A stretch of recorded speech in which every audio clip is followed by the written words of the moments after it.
20대 여성이 1m 정도 되는 크기의 대형 개에 물려서 전치 3주의 상처를 입었습니다. 피해자는 작은 소리에도 크게 놀라는 등 정신적 피해까지 호소하고 있는데요. 취재기자 연결해서 자세한 내용 들어보겠습니다. 이윤재 기자. 네, 대구지국입니다. 네, 아주 큰 개에 20대 여성이 물렸다고 하는데 당시 상황 어땠습니까? 네, 사고는 지난달 18일 충남 보령에 있는 한 자동차 튜닝 업체에서 일어났습니다. 24살 A씨가 화장실에 가려고 뒷문을 열자 길이 1m, 무게 40kg 정도 되는 말라미 튜종 대형 개가 모습을 보였습니다. 평소 개를 무서워하는 A씨는 무심코 돌아서 화장실로 향했는데 그 순간 뒤를 덮쳤습니다.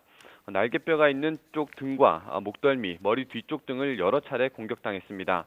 안타까운 사고는 비명을 들은 친구와 직원들이 나와 개를 떼어놓으면서 끝났습니다. A씨는 당시 충격이 너무 커서 정신을 잃을 정도였다고 털어놓았는데요. 피해자의 말을 직접 들어보겠습니다.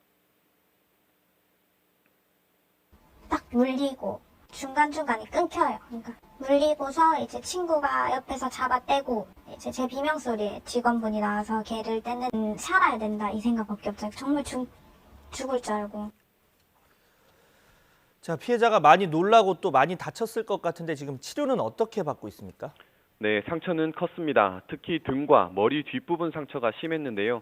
감염 우려 때문에 당장 수술도 하기 어려운 상태였습니다. 피해자는 일주일 동안 감염 예방 치료를 먼저 받고 봉합 수술을 해 지금은 어느 정도 회복한 상태입니다. 또 사고 당시 충격으로 정신과 치료도 받고 있습니다.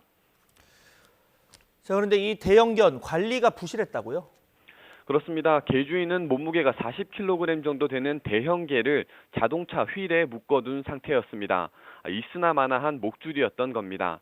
또 입마개도 하지 않아 결국 사고로 이어졌습니다. 더 부실했던 건 개 주인의 사고 후 대응이었습니다. 피해자 측은 사고 2주가 지나도록 제대로 된 사과조차 받지 못했다고 하소연했습니다. 또 사고 장면이 담긴 CCTV도 건네주기로 약속했지만 개인정보라는 이유로 하루 만에 말을 바꿔 주지 않았다고 주장했습니다. 자, 신체의 상처뿐 아니라 마음의 상처도 굉장히 클 것 같은데 개 주인은 뭐라고 해명을 했습니까? 네, 개 주인인 튜닝업체 대표는 오해가 있었다고 설명했습니다. 통원 치료가 가능하다고 알고 있었는데 피해자가 구미로 돌아간 뒤 입원 치료가 필요하고 또 성형수술까지 해야 한다는 말을 전해와 과도한 치료비를 요구한다고 오해했다는 겁니다. 그러면서 사고 당시에도 병원 2곳에 다녀왔고 치료비나 책임을 회피할 뜻은 없다고 해명했습니다. 오해가 있었다는 개주인의 말에 피해자 측은 과도한 치료비를 요구한 적은 한 번도 없다면서 취재가 시작되자 개주인이 입장을 바꾼 것이라고 반박했습니다. 문제의 개가 1년 전에도 또 다른 20대 여성을 물었다는 주장도 나왔는데요. 경찰의 깊이 있는 수사가 필요해 보입니다. 대형 개가 사람을 묻는 사고는 하루 이틀 일이 아닙니다. 지난달 31일 부산에서 70cm 크기의 맹견이 70대 할머니를 공격하기도 했는데요. 반려견을 키우는 사람들은 내 반려견이 다른 사람에게는 맹수가 될 수 있다는 생각을 꼭 해야겠습니다. 목줄과 입마개 등을 꼭 챙겨서 안전사고로 이어지지 않도록 좀 더 주의를 기울일 필요가 있습니다. 지금까지 대구에서 YTN 이윤재입니다.